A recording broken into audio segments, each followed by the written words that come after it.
যে আগে থেকে ধান ভিজানো হয়েছিল কালকে,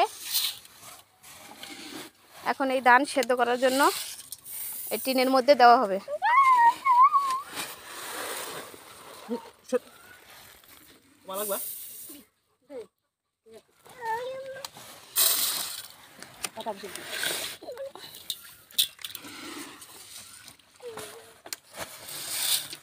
আর এই যে এগুলো সেদ্ধ করা হয়ে গেছে।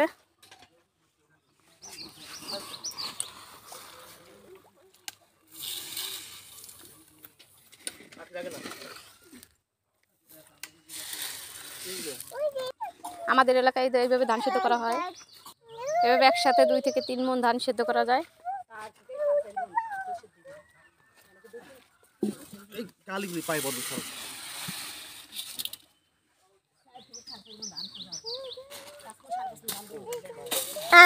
কালকে পলিথিনের মধ্যে ধান ভিজিয়ে রাখা হয়েছিল।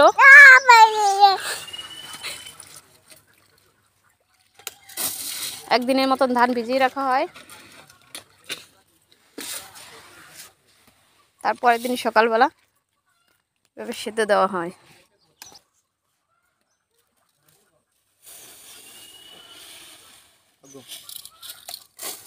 একসাথে যাতে অনেকগুলো ধান সেদ্ধ করা যায় এর জন্য এই পাশে টিন দেওয়া হইতেছে।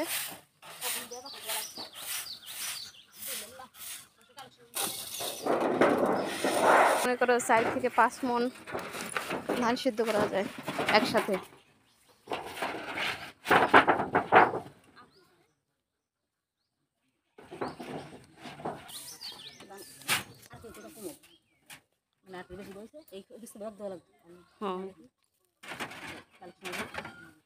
এন্তর দেওয়া যাবে না।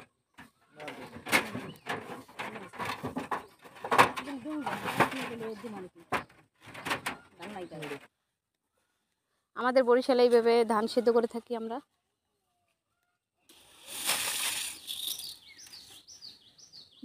আপনাদের এলাকায় কিভাবে ধান সিদ্ধ করা হয় একটু কমেন্ট করে জানাবেন, এইভাবে সিদ্ধ করেন কিনা।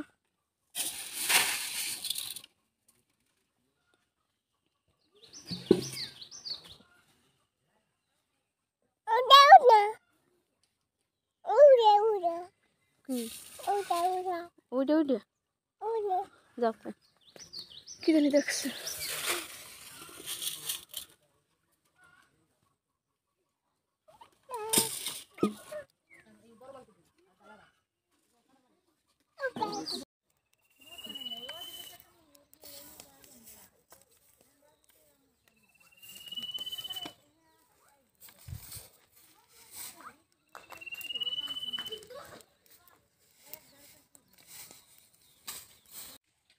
আমাদের ধান সিদ্ধ কমপ্লিট। এই যে আমাদের ধান সিদ্ধ হয়ে গেছে, এবারে নামানো হইতেছে।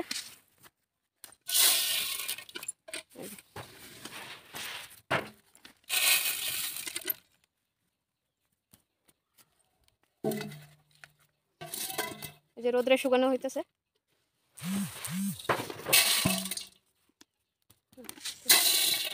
আইও